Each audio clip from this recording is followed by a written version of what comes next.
para hablar un poco más, ¿no? Sobre este largo camino de búsqueda, de la búsqueda de justicia, verdad y memoria. Vamos a tener un pequeño intercambio con nuestras panelistas invitadas, pero sin antes, no quisiera sin antes de darles el pase, comentar un poco sobre cómo está el caso Manta, ¿no?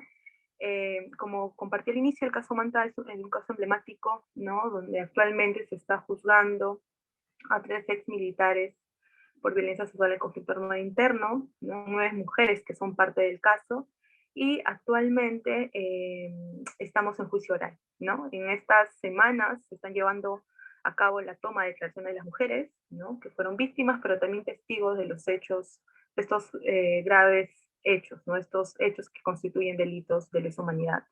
Y nada, vamos ahora a intercambiar un poco más, ¿no?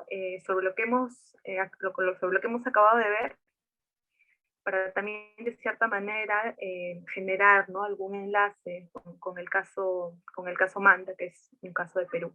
Entonces, en esta primera parte nos va a acompañar, nos está acompañando, y para nosotros es un gran honor que esté conectadas ahorita con Demus, ¿no? Desde Demus queremos agradecerle mucho que haya podido estar con nosotras, a Sandra Moreno, que es la fiscal que aparece en el documental, ¿no? Sandra es fiscal especializada contra organizaciones criminales de Colombia, y como vieron en el documental, ella acompañó a las mujeres del Corregimiento de la Libertad del departamento de Sucre, ¿no? En el país de Colombia, a buscar justicia, ¿no? A buscar justicia contra los paramilitares que fueron, en este caso, sus victimarios. Entonces, Sandra, darte la bienvenida nuevamente y agradecerte por estar con nosotras para que puedas contarnos un poco, ¿no? De tu trabajo acompañando este caso, ¿no? Y nos hables de tu experiencia en este proceso que hubo y de los logros también que obtuvieron de la mano de las mujeres. Adelante, Sandra, no sé si nos escuchas y oyes bien. Hola, buenas tardes. ¿Me escuchan? Sí, sí, sí, te escuchamos, Bueno, Sandra, adelante. Gracias. gracias por la invitación. Igualmente, doy gracias también en nombre de Leslie Thomas y todo su equipo que hizo posible este documental, así como eh, el fiscal Jasmine y mi compañera también de El Congo, por estas charlas y momentos en los cuales pues se visibilizan estas, estos procesos que de alguna manera pues están adelantando y que están dando resultado a nivel internacional en búsqueda de esta verdad y justicia en este tipo de crímenes sexuales en conflictos armados. Entonces, gracias por la invitación. Lo que pudieron observar es básicamente parte de las diligencias que se realizaron en su momento en este caso en particular que se adelantó por violencia sexual en el conflicto armado. Específicamente, los victimarios son eh, integrantes de un grupo de Autodefensas Unidas de Colombia llamado Montes de María.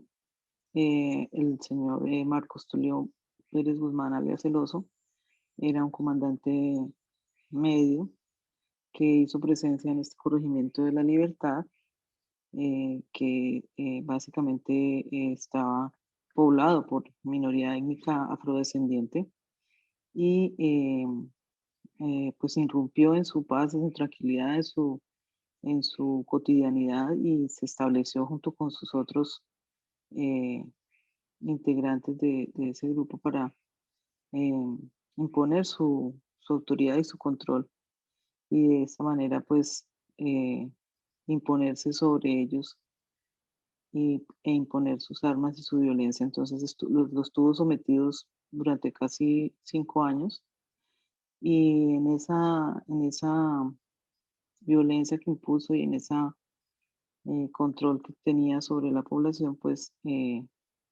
impuso reglas y también impuso castigos. Y dentro de esos castigos, pues tenía el modus operandi de ordenar que las mujeres fueran llevadas a sus campamentos y él las, más o menos las esclavizaba, las ponía como si fueran esposas de él, a que le atendieran, a que se comportaran como, como su mujer y por supuesto a tener relaciones sexuales eh, sin su consentimiento y de manera violenta. Básicamente, el modus operandi era que con base en ese castigo, pues él aprovechaba e imponía estos castigos y los accedía carnalmente. Entonces, para ello, pues usaba a sus subordinados, quienes iban y la retenían, la sacaban de su casa a la fuerza, amenazándolas. Él usaba también su arma, usaba su poder, eh, las torturaba, las esclavizó. Fue bastante fuerte, algunas más que otras, la verdad.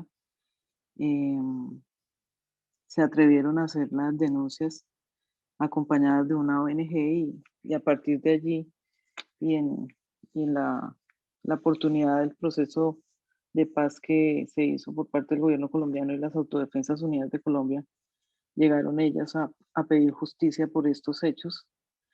Este señor Marcos Tulio Pérez Guzmán, alias El Oso, estaba postulado a esa justicia transicional, pero aceptó otros crímenes, aceptó homicidios, aceptó desplazamientos, aceptó desapariciones forzadas, aceptó secuestros, torturas, pero estos delitos de violencia sexual no los aceptaba. Ante eso, pues las víctimas solicitaron que fuera excluido de la justicia transicional que lo estaba cobijando por faltar a la verdad. Y así fue como el proceso llegó a nuestras manos y a partir de allí, después de ser excluido por esa falta a la verdad, iniciamos nuestra investigación y pues eh, se le imputaron varios delitos, entre ellos secuestro agravado, tortura, trata de personas a la modalidad de esclavitud, el acceso carnal violento en persona protegida, el desplazamiento forzado en persona protegida y, y, y logramos eh, que esta persona terminara aceptando su responsabilidad. ¿Cómo lo logramos? Pues con una buena investigación, con un buen acompañamiento psicológico de las, de las chicas, eh, con unas buenas entrevistas o declaraciones, en su momento declaraciones, donde pues empezamos a recolectar la evidencia suficiente pues para demostrar que efectivamente había existido el acceso carnal violento, que esto no había sido consentido, sino por el contrario, fue todo de manera violenta, que se hizo en ese contexto de, de ese poder, de ese sometimiento en el que estaba la población y que a ellas realmente no les tocaba sino obedecer las órdenes de los subordinados que llegaban por orden del comandante y simplemente cumplían y eran trasladadas a los sitios a donde él señalaba para de esta manera lograr accederlas y torturarlas, porque además usaba las palabras de este es tu castigo, porque tú mentiste, porque tú sí engañas, porque, o sea, son contextos bastante detallados que estoy en este momento recordando y de verdad que son bastante fuertes. Eh, mm, en punto de estas judicializaciones, pues se logró que las víctimas pues se empoderaran porque ellas estaban muy escépticas de esa verdad y de esa justicia que habían pedido en la justicia transicional y pues logramos el acercamiento por parte del equipo interdisciplinario pues estaba adelantando el caso por asignación especial del señor fiscal general pues porque el interés de la fiscalía en ese momento y ante la necesidad de demostrar pues esta verdad y parte de la historia de nuestro país, de esta historia violenta que hemos vivido, estaba este caso que de cierta manera pues fue un poco emblemático en el punto de que fueron bastantes mujeres y pues esta etnia y, y en ese contexto de control y de violencia de una población sometida totalmente bajo el poder de este comandante que, que, que igualmente tenía a sus superiores, ¿no? Pero que no pudieron controlarlo. Hoy en día pues están estos comandantes que quedan aceptando la responsabilidad por esa omisión en ese control que debieron tener frente a este comandante y han aceptado todos estos crímenes de estas mujeres víctimas. Eh, ¿Qué puedo contarles de esto? Pues se han obtenido condenas porque él finalmente, pues como les indico, terminó ante la prueba que se le presentaba, él la negaba.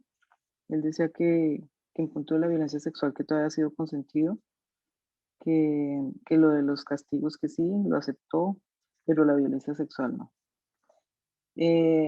Eso fue la primera parte del proceso con 9 mujeres.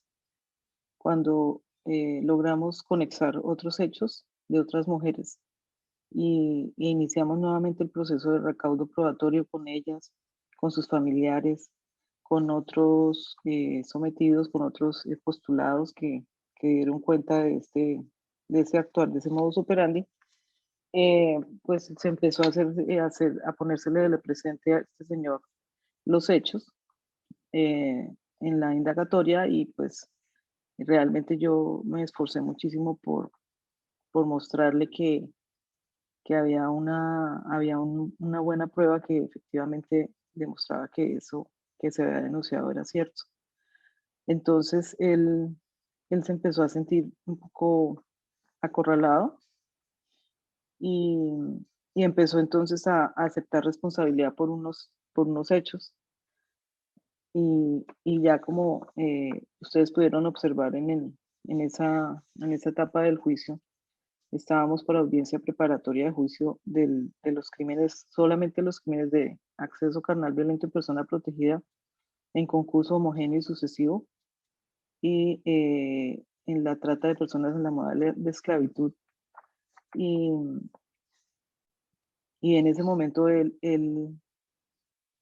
me llama eh, como un mes antes y, yo lo había indagado por los otros hechos de las otras mujeres y me dijo, doctora, tenemos audiencia del caso de las chicas de libertad.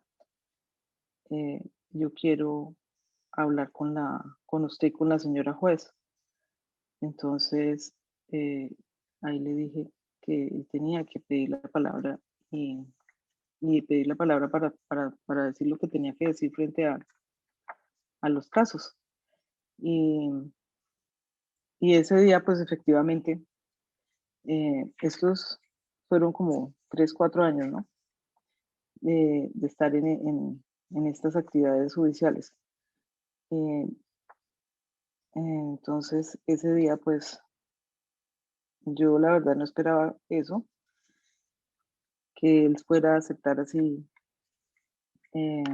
pero, pero lo aceptó, aceptó su responsabilidad y para mí eso fue muy bueno porque eh, en todo este trasegar de la actividad judicial tuvimos el acompañamiento con las víctimas en la parte psicológica y en la parte de reivindicación de sus derechos afectados en punto de su vida, de su calidad de vida, del daño psicológico causado.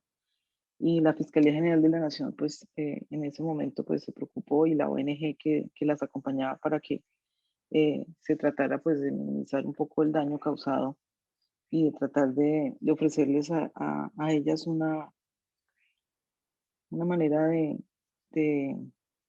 de sanar sus heridas, porque la verdad estaban bastante afectadas y pues estaban incrédulas, ¿no? Pero cuando este señor acepta los cargos, para mí fue la mejor noticia porque yo sabía que ellas eran las que iban a ser las más felices al saber que finalmente su verdad eh, había sido aceptada por él y que no iban a seguir estigmatizándolas como lo habían estado haciendo, de que ellas eran mentirosas y que eso no había pasado y que ellos se lo habían inventado, como lo trató de ver el mismo comandante ante medios y pues parte de su defensa, ¿no?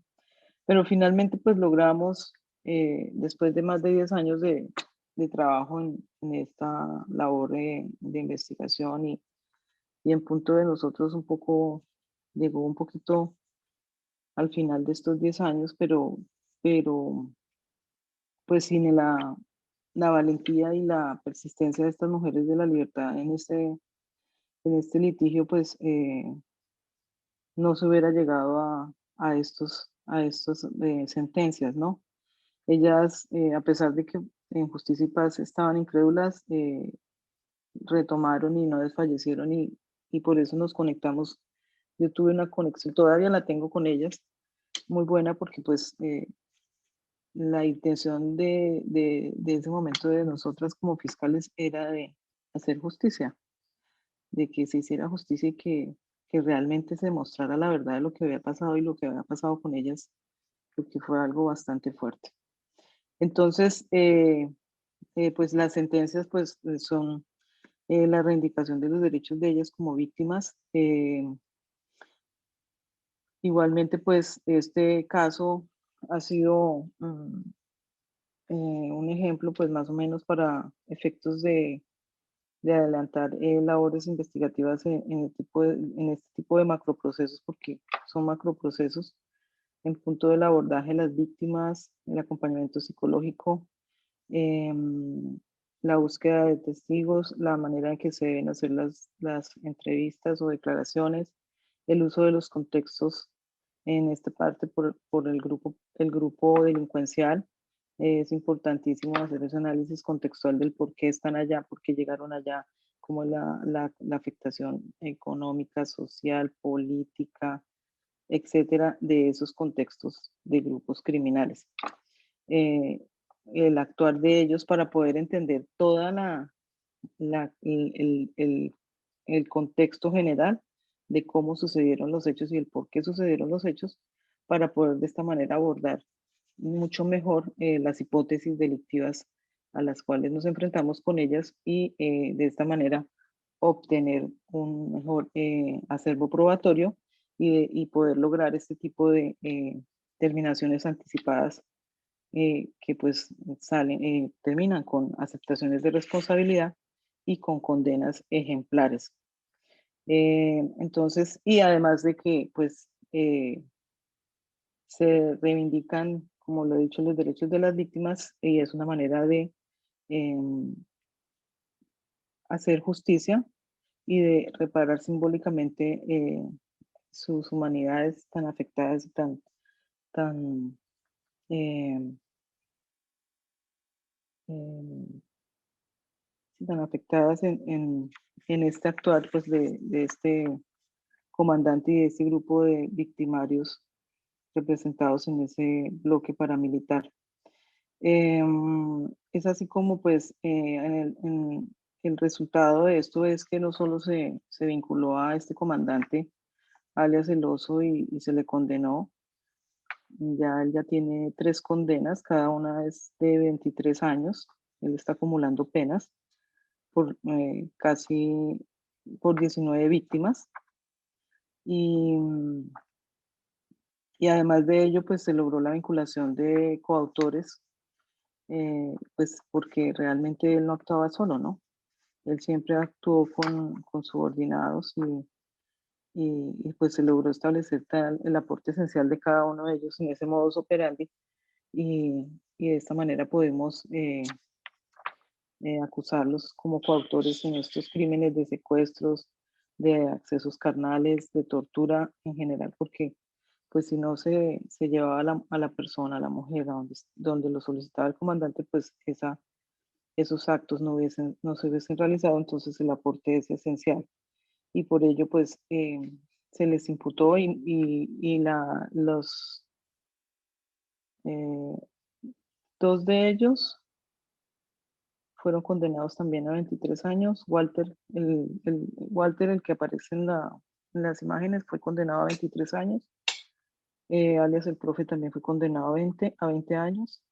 Germán Carrillo fue condenado a 13 años, porque él sí solamente fue por el concierto y un secuestro, más años.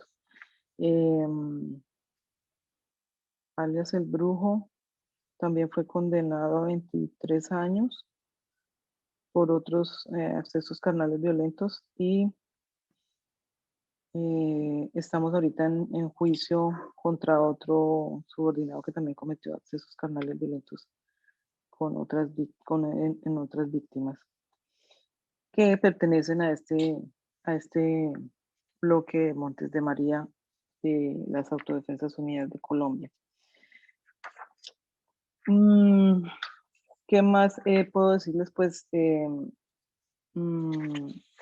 Pues creo que lo más importante es el reconocimiento y la dignificación de las víctimas que se merecen con este tipo de sentencias que lo que hicieron en ellas fue alivianar un poco su dolor y realmente poder salir orgullosas y poder levantar la cara de su corregimiento porque finalmente la justicia les dio la razón y les reconoció que efectivamente se habían sido objetos de todos estos vejámenes. Entonces, esa es una manera de hacerlas un poquito menos infelices y, y de haberles dado un poquito de justicia y de verdad y de reparación, porque pues igual la reparación de ellas ha sido, eh, además de la indemnización que recibieron por parte del Estado, que pues no es mucho, pero eso les ayudó como a buscar una nueva forma de vida y en la parte simbólica, pues estas sentencias que se han obtenido, pues permiten les permiten a ellas pensar que su victimario está guardado y que así es más difícil que les vuelva a hacer daño o que les siga haciendo daño a otras mujeres. Entonces, eso para ellas también fue muy reparador y, y para la comunidad en general también fue muy reparador el hecho de que estas personas pues llegasen a ser judicializadas y condenadas y que están pagando por estos crímenes. Igualmente el reconocimiento que hiciera en su momento la juez de Sincelejo, al considerar que efectivamente estos crímenes son considerados como de lesa humanidad y son imprescriptibles. Ese reconocimiento lo hizo ella a petición de esta delegada y ella lo declaró así quedó en la condena. Esta manera de obtener esta justicia ha permitido que se siga actuando de esta manera en casos, se están priorizando los casos, se están haciendo macrocasos para efectos de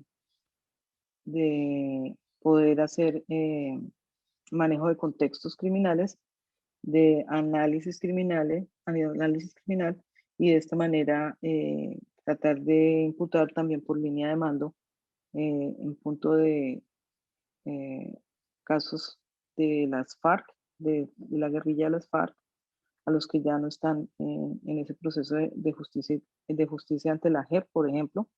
Entonces han sido buenas las réplicas pues, que se han hecho con estos procesos que de una u otra manera pues, son emblemáticos porque Pues la verdad sí se estaba esperando mucho, no solo a nivel nacional, sino a nivel internacional, del avance del caso emblemático del oso, como se conocía alias el oso. Yo sigo con la investigación y en estos momentos ya tenemos 6 condenas, eh, 7 condenas y estamos, pues como lo relacioné ahorita, en etapa de juicio de una víctima contra uno de 3 de sus victimarios que fue capturado y nos encontramos en etapa de preparación para el juicio. Eh, y pues no, pues la satisfacción es grandísima para mí. He vuelto a ver el, el clip del video y la verdad volví a llorar. Qué pena, pero eh, eso es una satisfacción inmensa y cada vez que creo que lo sentiré nuevamente cada vez que vea nuevamente el video porque esa toma estuvo muy, muy puntual, ¿no? Fue una alegría inmensa y se nota. Sí, Sandra, Más o menos. muchas gracias por darnos como que todo el camino, ¿no? De todo el Ujú, proceso finalmente les tomó 10 años, pero que al final se te ve, ¿no? Muy emocionada al lograr la justicia para las mujeres de la libertad, ¿no? Y como tú señalas, pues los contextos en ese tipo de procesos judiciales son muy importantes, ¿no? Y si no se toman en cuenta en realidad y no se analiza bien los contextos y de cierto modo la actuación de todos los actores y las actoras, pues muy difícilmente vamos a lograr la justicia que tanto anhelamos por las mujeres, ¿no? Y más que nada, como tú señalas, la sentencia viene a ser realmente un reconocimiento de las historias de ellas, ¿no? Sus voces, si no fuera por su ujú, persistencia, en realidad no se lograría este tipo de sentencias históricas, no solamente para los países de cada región, sino en realidad para todo el continente, ¿no? Agradecerte de verdad de corazón, Sandra, por haber estado acá. Tenemos pues un montón de preguntas para hacerte, quizás en otro espacio lo podamos hacer, ¿no? Pero gracias. Y ahora, hablando y de cierta manera enlazando con el tema de los contextos, no te vayas porque hay un par de preguntas que hay por ahí. Para enlazar un poco el tema de los contextos, Rosy Salazar, que es abogada feminista que acompaña el caso Manta, que hemos compartido al inicio, nos va a responder una pregunta, ¿no? Sobre qué elementos comunes sobre los contextos en esos 3 casos de Bosnia, Colombia y del Congo existen y que se pueden encontrar actualmente en el caso Manta, ¿no? Adelante, Rosy, ¿nos escuchas? Sí, totalmente, Emilia. Miren, lo primero que creo que hay que señalar, que es la gran diferencia de estos y estas fiscales, ¿no? A cargo de estas investigaciones, es que tienen en claro que para que un país se reconcilie no puede haber impunidad. Por ende, ellos son responsables de esta búsqueda, ¿no? De esta búsqueda de la verdad. Creo que eso es importantísimo. Importantísimo ello porque todos ellos en el documental se ve que se esmeran por buscar la verdad, se esmeran por ir a las zonas, se esmeran por encontrar ello, ¿no? Creo que eso es lo primero que hay que tener claro. Segundo, no hablamos de una persona o un fiscal como puede suceder acá en nuestro país, que se tiene que tener claro que este tipo de delitos tiene que tener un equipo, es decir, un equipo que acompañe, ¿no? Y tener obviamente mínimamente también presupuesto y logística para poder construir casos de esta naturaleza. Algo que en los 3 casos se ve y se enlaza con el caso Manta es el tema del contexto.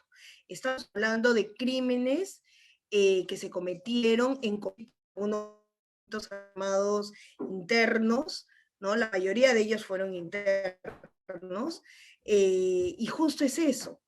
Eso hace que, a pesar que el delito sexual, la violencia sexual, sea algo continuo en la historia de las mujeres, en este tipo de contextos de guerra interna,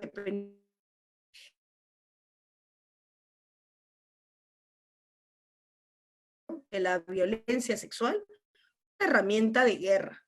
Al meter otras herramientas, que es una herramienta. Y una herramienta es de destruir a la víctima directa, sino que el delito sexual tiende a tener obviamente una expansión en las consecuencias, no solamente a la víctima directa, que es aquella persona que se destruye, sino también a las familias, a la comunidad. Y esto fue usado tanto en Bosnia-Herzegovina, como en Colombia, como en el Congo y como en el Perú, como una herramienta para hacer sentir a un grupo determinado, bajarle toda la moral, destruirlo a nivel de base y hacer que se impusiera la violencia encima de ellos. Entonces yo creo que eso es algo que se tiene que considerar. No se puede acá mirar el delito sexual como un delito común, como sucede ahorita, vayamos a decir, en un estado de normalidad. No. Es utilizado como una herramienta. Y tal es así que, por ejemplo, uno se tiene que preguntar, si en el Perú, a nivel de víctimas de delitos sexuales en la época de conflicto armado, no solamente sucedieron en Huancavelica, sino también en otras zonas como Ayacucho, ¿no? Como Cusco, y en otras zonas donde también han habido víctimas de delitos sexuales, ¿qué en común tuvieron los perpetradores? Vayamos a decir del Estado en este caso, ¿no? Porque más allá de descender el MRTA, ¿qué tuvieron en común? Bueno, que pertenecían al Estado, que eran parte de la Fuerza Armada. ¿Qué los vinculaba a todas estas personas, como para no decir que fueron delitos independientes, podían haberse suscitado, pero porque el violador era alguien que estaba trastocado mentalmente? No, todos tenían algo común, todos pertenecieron a la Fuerza Armada. Entonces, habría que preguntarse qué tipo de educación tuvieron todos ellos cuando todos entraron a la Fuerza Armada, ¿no? Entonces, se tiene que analizar que quizás sí, pues, sí es una forma de enseñanza el utilizar este tipo de delito como una herramienta para ciertos tipos de guerras, ¿no? Como la guerra que hemos tenido nosotros. Creo que eso es importantísimo analizarse. Si pasó acá en el Perú, imagínense, en Bosnia, que estamos en otro continente, Colombia, nuestro vecino hermano, ¿no? El Congo, otro continente. En general, en guerra es un mecanismo que se utiliza, ¿no? Sea paramilitar, sea militar, es un mecanismo de guerra.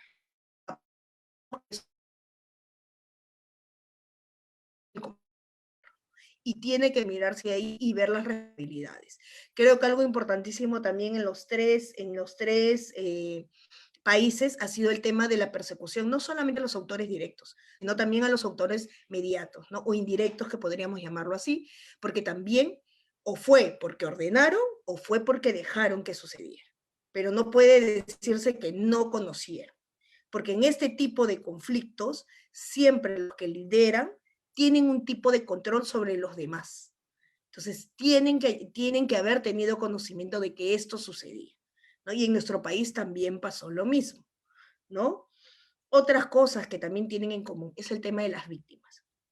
En todos, particularmente los fiscales, y ahí felicito mucho a la doctora Sandra Moreno, es cómo los fiscales fueron aprendiendo de cómo tratarse de relacionarse con las víctimas, cómo las víctimas, en este caso, desconfían de los otros, más aún del Estado que no les brinda justicia. Entonces, ¿cómo interrelacionarse con ellas? ¿Cómo saber que lamentablemente la única prueba en estos delitos es el testimonio de la víctima? Porque en estos casos están o los agresores ahí con las víctimas, y obviamente los agresores no van a declarar. Y los únicos testigos, vayamos a decir, referenciales que se puedan encontrar, pues del antes o después de los hechos. Nunca es durante los hechos. Es dificilísimo encontrar eso. Por eso también es muy importante reconstruir, por lo menos conocer cómo eran las zonas donde sucedieron estos hechos. ¿Qué otros hechos, por ejemplo, qué otros tipos de delitos de lesa humanidad se cometieron ahí, a la par? ¿No? En nuestro país, donde hubo delitos sexuales, también hubo ejecuciones extrajudiciales, también hubieron torturas. Entonces, saber que había un contexto en general, ¿no?, donde se cometían crímenes de lesa humanidad. ¿Por qué? Porque fueron generalizados. ¿Por qué? Porque hubo una cadena de mando integrada. ¿Por qué? Porque también estuvo implicada responsabilidad del Estado. Entonces, Hay que tener claro en eso. Lo bueno es que en nuestro país el caso Manta y Vilca fue señalado ya desde el inicio como un crimen de lesa humanidad, por eso es imprescriptible, ¿no? Y ahora estamos en pleno enjuiciamiento. Lo único malo todavía que visualizamos muchas veces en el juicio oral es que no tienen claro ni los miembros del Estado, ni los operadores de justicia en general, cómo tratar a las víctimas. Tienen que tener claro que la repetición de los hechos las vulnera. Tienen que tener en claro que el hecho de que ellas ya declaren y cuenten su historia y luego se permitan preguntas donde les digan, por ejemplo, ¿no? Si su agresor era su enamorado, ¿no? Eso es insultante, indignante y revictimizante, ¿no? Y que eso, la Corte Interamericana ya señaló que viola derechos de víctimas. Entonces, tienen que tener claridad de ese nivel, ¿no? Y con esto cierro, es el interdisciplinario. Tiene que tenerse en cuenta en estos casos, las audiencias tienen que llevarse de una forma muy diferente a audiencias comunes, ¿no? Porque estamos hablando también de tipos de delitos que se invisibilizan en la judicialización de casos. Los casos de violencia sexual siempre han sido invisibilizados históricamente hablando, ¿no? En la época de la Segunda Guerra Mundial no se juzgaron, porque si no hubieran tenido que realmente juzgar a aliados y a ganadores y a vencedores. En otros tipos de guerra tampoco necesariamente han sido juzgados de forma directa. Recién comenzaron a haber cambios, ¿no? En los años 80, en los siguientes juzgamientos que comenzaron a darse en los años 80, y bueno, en la actualidad, que ya se están juzgando de forma individual, es decir, que no se suman a otros delitos más, sino que se juzgan directamente. El caso Manta y Vilca es el ejemplo de ello. Es el primer caso que se está juzgando puramente como un delito de violencia sexual, ¿no? No vinculado a otros delitos, sino netamente delitos donde solamente las víctimas, lamentablemente en este caso, han sido mujeres indígenas, ¿no? Entonces creo que esto es el aprendizaje que nos trae este documental. Hay cosas comunes que ningún juzgado en ningún país en el mundo debe de no prever, no tomar en cuenta, cuando la historia nos demuestra que hay cosas comunes que tomar en cuenta cuando uno va a particularmente impartir justicia. Muchas gracias. Muchas gracias, Rosy, por tu intervención, ¿no? Muy pertinente y claro lo que mencionas, ¿no? Que en realidad la violencia sexual durante el conflicto armado fue una estrategia de sometimiento y terror para la población, ¿no? Y que inevitablemente eso también rompía el tejido social de las comunidades y de las mujeres, sus familias y todo su entorno, ¿no? Entonces, creo que es muy claro lo que señala en cuanto a los elementos son comunes y que no son hechos aislados, ¿no? Hay que ser muy claras en ese sentido, ¿no? Fueron delitos que se realizaron de manera sistemática, ¿no? Hacia mujeres, pero no a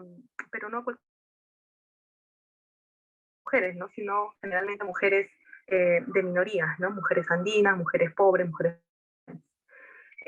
y para seguir allí hilando y poder seguir intercambiando, ahora vamos a dar pase a Adriana Fernández. Adriana Fernández es, no sé si me escuchan bien, espero que sí.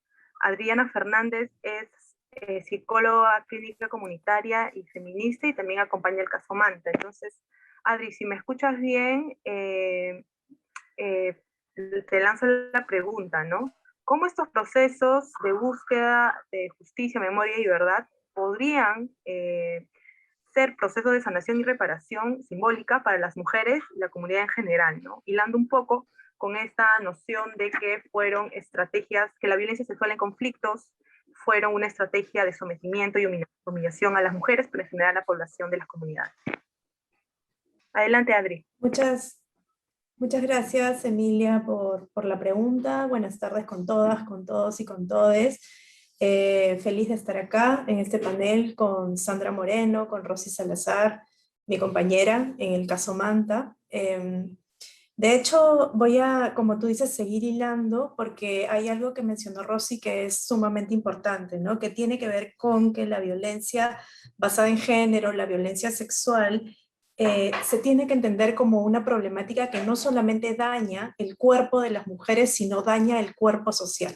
Entonces, desde este entendimiento, la sentencia o una sentencia favorable permite no solamente sanar a la víctima, sino también sanar el tejido social, ¿no? Poder validar la violación sexual como un instrumento de guerra permite dar un mensaje sobre los cuerpos de las mujeres, de todas las mujeres, ¿no? Y este mensaje es: el cuerpo de la mujer no es un objeto violable y la violación sexual no es un daño colateral, sino es una estrategia que usa los cuerpos de las mujeres y el sexo como herramienta de dominación, de sometimiento y de control de las mujeres, pero también de toda la comunidad y especialmente de los hombres de la comunidad en tiempos de guerra, en tiempos de conflicto armado interno. Por esa razón, estos procesos de búsqueda de justicia, verdad y reparación son procesos de búsqueda de justicia, verdad y reparación para las víctimas directas, para las mujeres, pero también permiten reparación del tejido social afectado por los delitos cometidos. En segundo lugar, es importante entender que dentro de estos procesos de búsqueda de verdad, justicia y reparación, las víctimas están dentro de una encrucijada, ¿no? ¿Y por qué una encrucijada? Porque para obtener sanación, ¿no? Para ellas, tienen que recordar y exponer el dolor que les produjo el delito y que les sigue produciendo el delito hasta que no encuentren verdad, justicia y reparación. Como dicen en el documental, los delitos sexuales ocurren en espacios cerrados, en espacios donde no hay testigos oculares. Generalmente la única testigo es la víctima y los perpetradores. En esa línea, el testimonio se convierte tanto en la vía que a las víctimas las conecta con el dolor, pero también es la vía para poder obtener sanación a través de la justicia, ¿no? Entonces, por esa razón hay que, como también ya lo mencionó Rosy y también lo mencionó la fiscal Moreno, entender que es imprescindible, digamos, que se cuide bien el proceso de toma de testimonios, ¿no? En el sentido de que hay una necesidad de que las víctimas, por ejemplo, cuenten con un rostro conocido al momento del testimonio, puedan tener una preparación psicológica adecuada, ¿no? Que se les dé todas las medidas de protección que ellas merecen, digamos, en su calidad de víctimas, ¿no?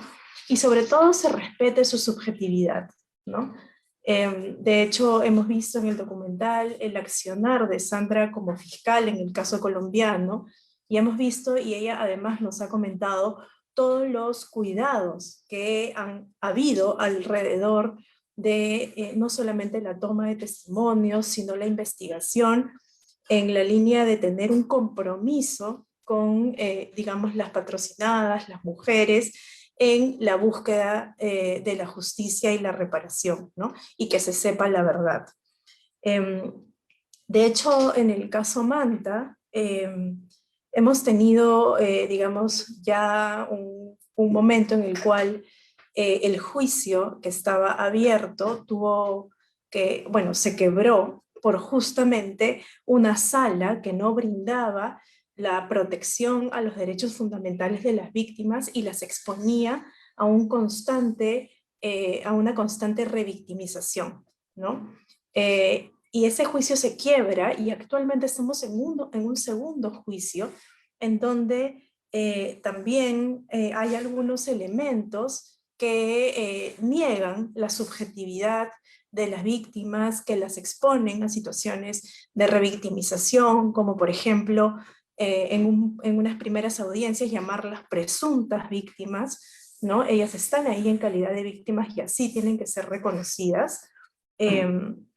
O por ejemplo, actualmente que las audiencias se están produciendo a través de la virtualidad, ¿no? A través de digamos, una plataforma que permite que todas las personas involucradas se conecten, le piden a a las víctimas antes de dar su testimonio, que, bueno, los abogados de los acusados que hagan un paneo con la cámara que apunta a la víctima para asegurarnos que la víctima está sola en el espacio en donde va a dar su testimonio, ¿no?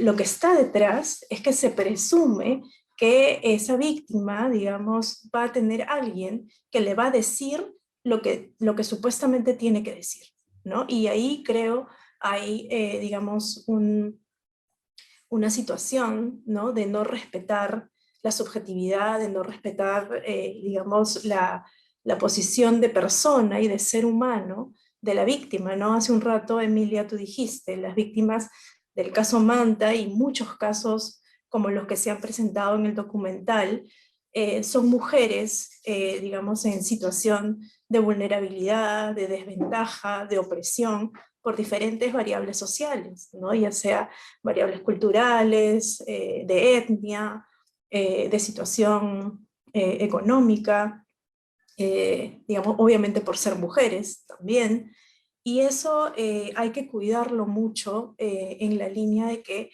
como también mencionó Rosy, no estamos juzgando un delito común, ¿no? Estamos juzgando un delito de lesa humanidad, en donde eh, eh, en donde los derechos humanos de las mujeres han sido sistemáticamente violados, ¿no? Entonces, en esa línea hay una necesidad de poder entender estos procesos de verdad, justicia y reparación como procesos que permiten, digamos, la sanación de las víctimas, de las comunidades y de los países en, digamos, poder obtener la justicia y poder reconocer la verdad de lo ocurrido, ¿no? Y eso depende del veredicto, ¿no? Pero también depende de las personas que acompañan a las víctimas en este proceso de búsqueda de verdad, justicia y reparación, y en esa línea los fiscales son un elemento clave porque son quienes acusan y quienes, digamos, por decirlo de una manera muy sencilla, están tratando constantemente de lograr este resultado, este veredicto favorable para poder reconocer lo ocurrido, ¿no? Y estamos también desde, bueno, en el caso Manta, desde la ONG Demos, brindando todo ese acompañamiento y todo ese diálogo interdisciplinario que se requiere para poder enfrentar este tipo de casos que son tan complejos, ¿no? No sé si tengo un poco más de tiempo o de repente lo dejo ahí para ver de iniciar el diálogo. Emilia.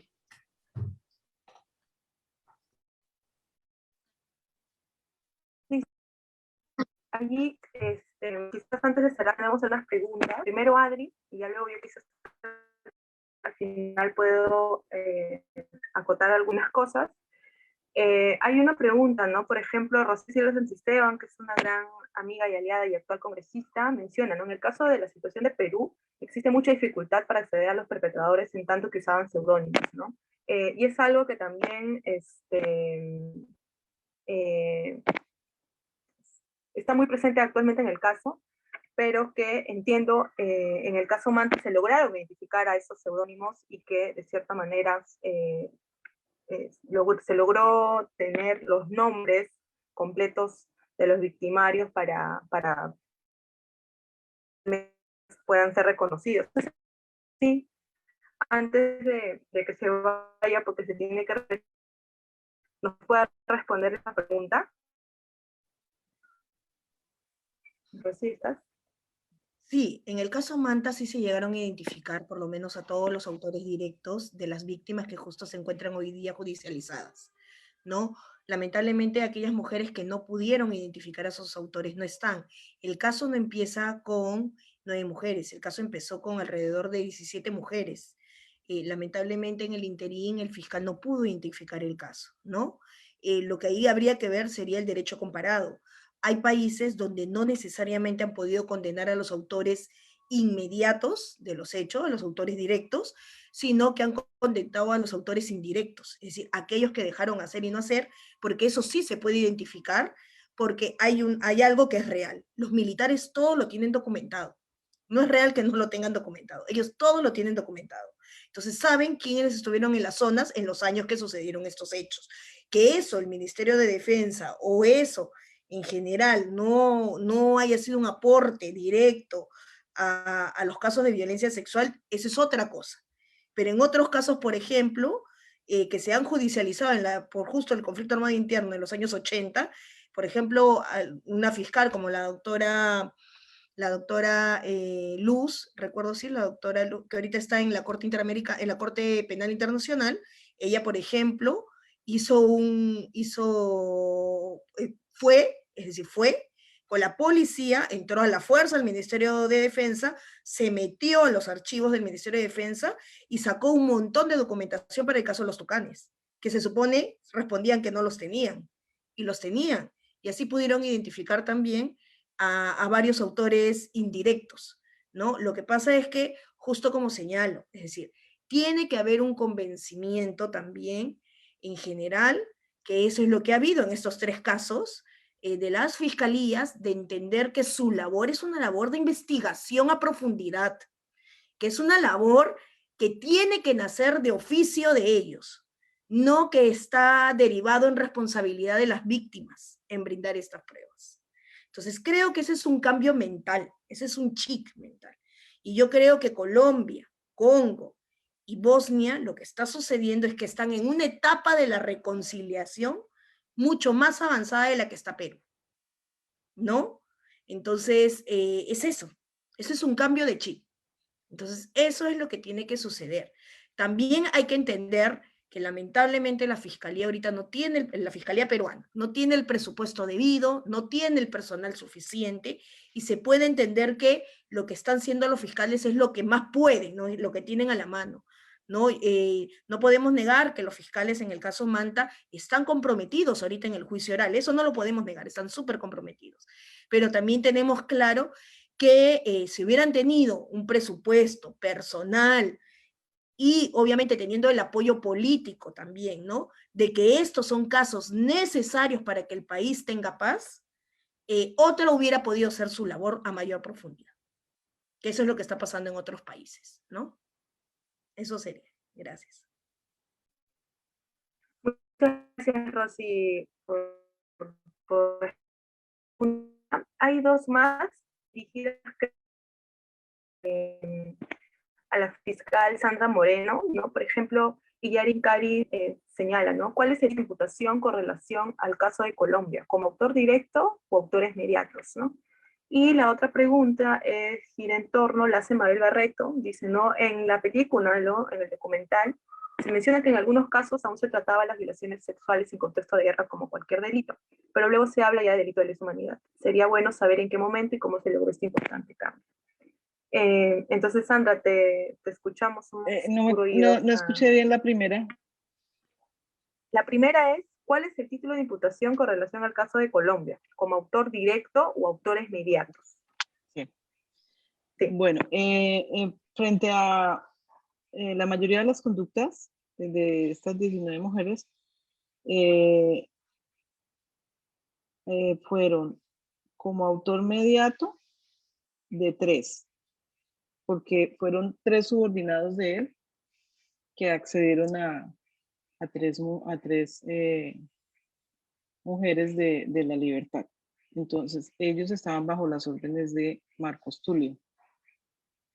Y ellos, replicando el actuar de su comandante, y como una muestra de dominio, de control, igualmente replicaron estas conductas con mujeres accediéndolas y torturándolas. Entonces a ellos se les individualizó, se les identificó, eran con alias, y se les capturó, se les indagó, ya el acervo probatorio pues estaba bastante consolidado, y terminaron también aceptando los cargos. Entonces ellos respondieron como autores directos y a Marcos Tulio, por su calidad de comandante de ellos, se le imputó como autor mediato, y él aceptó también esa responsabilidad con ellos. Y a él, la imputación en estos delitos fue como autor directo, porque él,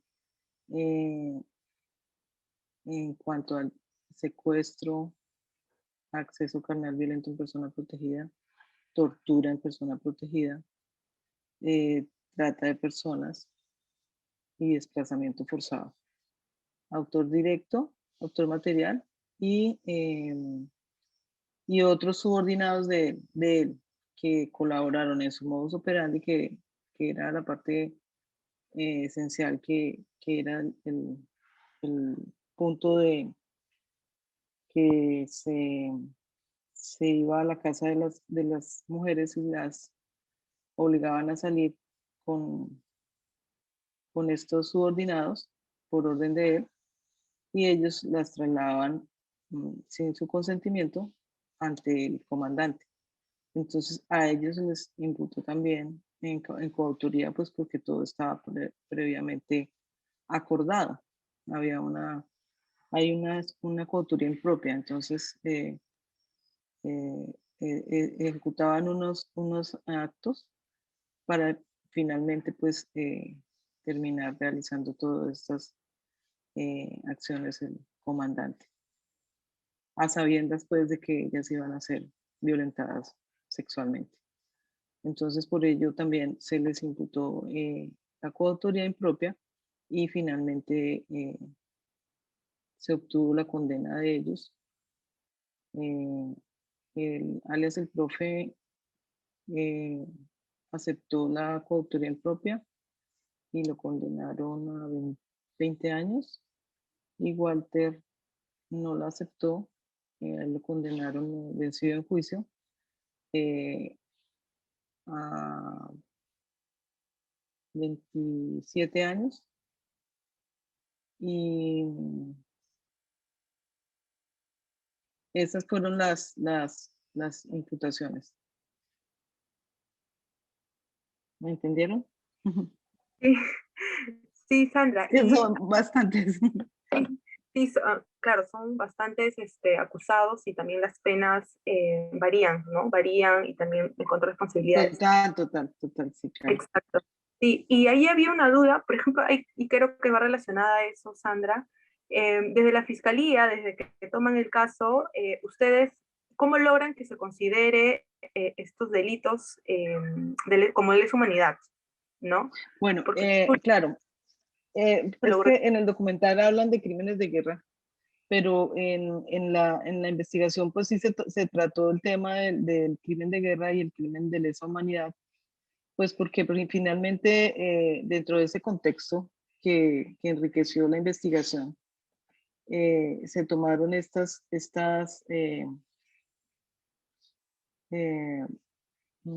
manera de introducir al proceso la parte internacional, ¿no? Del derecho penal internacional.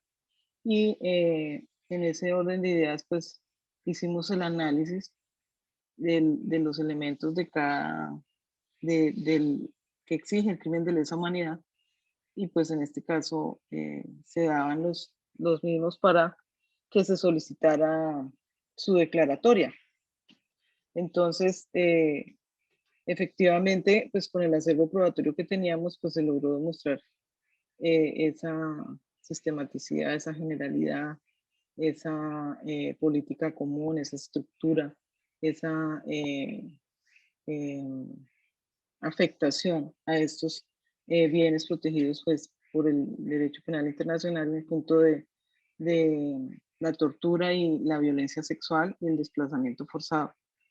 Entonces, a nivel interno nosotros tenemos la posibilidad, y hay una ley especial para las víctimas que exige a los operadores judiciales que en este tipo de delitos donde se adelanten investigaciones macro, tengamos la posibilidad los operadores judiciales, tanto fiscalía como los jueces, de declarar los como lesa humanidad e imprescriptibles, siempre y cuando pues se logre esos elementos, ¿no?, especiales que requiere en punto la lesa humanidad. En esta oportunidad pues la jueza yo lo solicité y así y las víctimas también, y se pudo establecer estos crímenes como de lesa humanidad. Y pues eso es muy importante para la parte investigativa y como ejemplo en la parte investigativa para todos los fiscales y para los jueces, porque es importante que estas conductas no queden impunes, ¿sí? En estos contextos tan de conflicto armado interno, donde yo adelanté 19 hechos, pero hay muchos más. Esperamos que más adelante pues se logren hacer macrocasos de violencia sexual. Hasta ahora se están haciendo macrocasos de reclutamiento ilícito, de desplazamiento forzado, para las FARC, porque pues fueron muchos años de violencia, ¿no? Pero estamos entonces frente a esas conductas que tanto tiempo ha pasado, se ha logrado demostrar esa sistematicidad, esa generalidad, esos hechos violentos particulares, repetitivos, con estructuras jerarquizadas y con políticas claras, implícitas de aceptación de esa violencia sexual como forma de dominio. Entonces, es importante que en algún momento tengamos que declarar la lesa humanidad, porque de lo contrario estarían prescribiendo las acciones, ¿no? La acción penal. Entonces, eso es importante también como parte de esa justicia y de esa verdad y de esa no repetición que nos hace falta tanto en los países que hemos vivido estos conflictos internos, como parte de no repetición sobre todo, y de que realmente pues se haga la justicia que se merece esto para que no vuelva a ocurrir. No sé la otra pregunta, ¿cuál era? Creo que ya la La respondiste, contesté. era sobre la...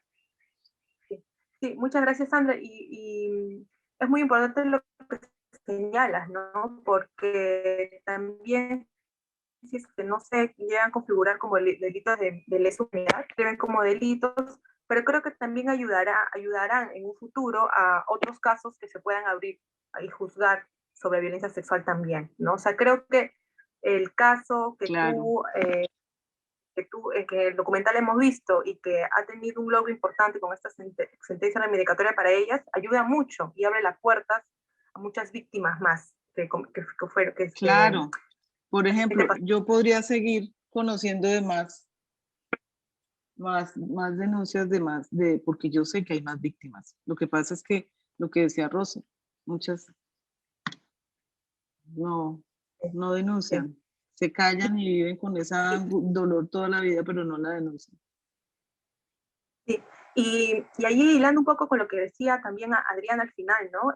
Cómo estas sentencias, cómo alcanzar justicia no solamente reparadora para ellas y para la comunidad, cuando tantas veces se les ha dicho que han mentido, ¿no? Entonces, lograr una sentencia que reivindica sus voces, que reivindica sus historias, que reivindica de que ellas no habían mentido, no solamente con ellas, sino con familiares, con el círculo, el pueblo de ellas.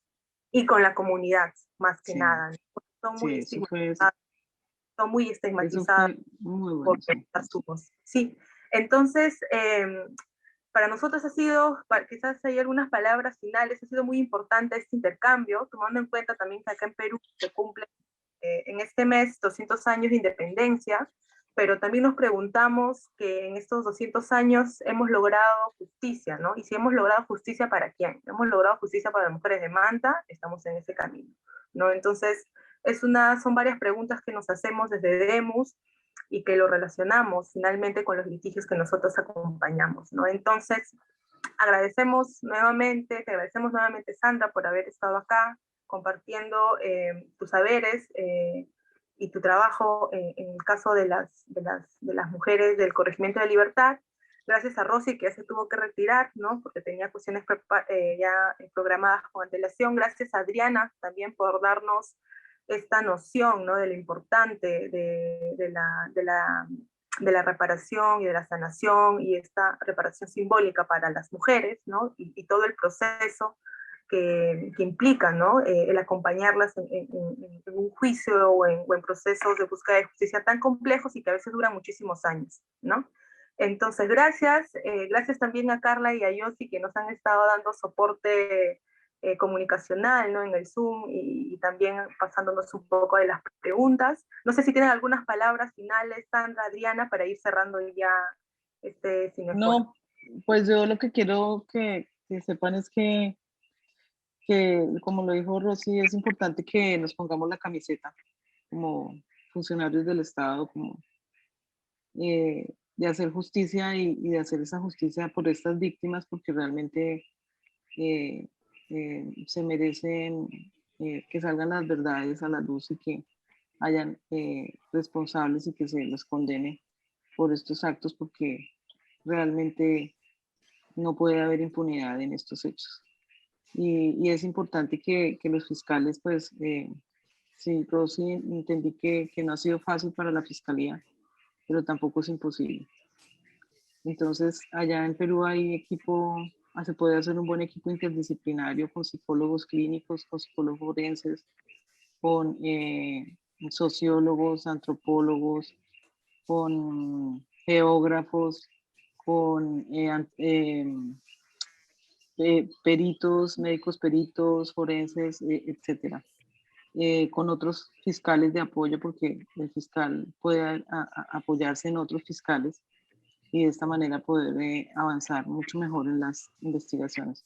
Entonces, esa es por ejemplo, una forma de decirles que sí se puede con un equipo interdisciplinario, como lo hicimos con el caso emblemático nuestro de alias El Oso y demás. Es solo eso lo que quería aportar. Muchas gracias. Adriana. Sí, bueno, primero agradecer muchísimo a Sandra y toda la experiencia que comparte desde Colombia con nosotras y también con el caso Manta. Creo que estos diálogos, intercambios entre casos comunes de la región y de otras partes del mundo son sumamente importantes para fortalecer los procesos de búsqueda de verdad, justicia y reparación de las víctimas, ¿no?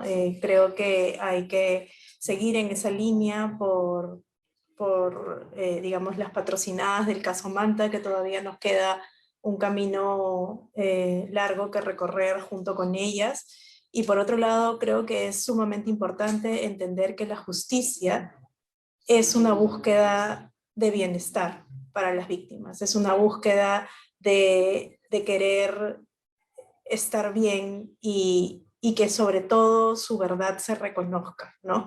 En el caso Manta, las mujeres, muchas de ellas, tuvieron que salir de la comunidad por cómo se les estigmatizaba, ¿no? A muchas de ellas les decían que eran las amantes, las perras de los militares, ¿no?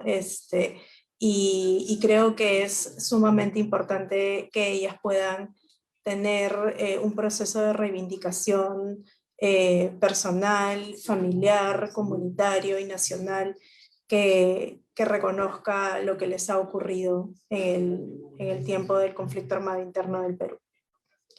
Eso, Emilia, muchas gracias. Muchas gracias a todas por estar acá y gracias también a quienes nos han estado siguiendo en la transmisión. Y nada, agradecerles que estén también, o sea, decirles que si es que nos pueden ayudar también con la vigilancia, nos pueden acompañar con la vigilancia del caso Manta. Las audiencias se están transmitiendo por Justicia TV, pero igual nosotras desde las redes estamos de cierto modo informando constantemente sobre lo que viene ocurriendo, ¿no? Entonces, es un camino que aún nos queda por avanzar, pero lo vamos a hacer de la mano de las señoras. Y nada, estén atentas a nuestras redes, a la campaña del caso Manta, ¿no? Y no vamos a parar hasta lograr memoria, justicia, verdad y reparaciones para no solamente las mujeres de Manta, sino para las mujeres que sufrieron violencia sexual durante el conflicto armado en el Perú. Muchas gracias a todas, a todos y a todas. Buenas noches.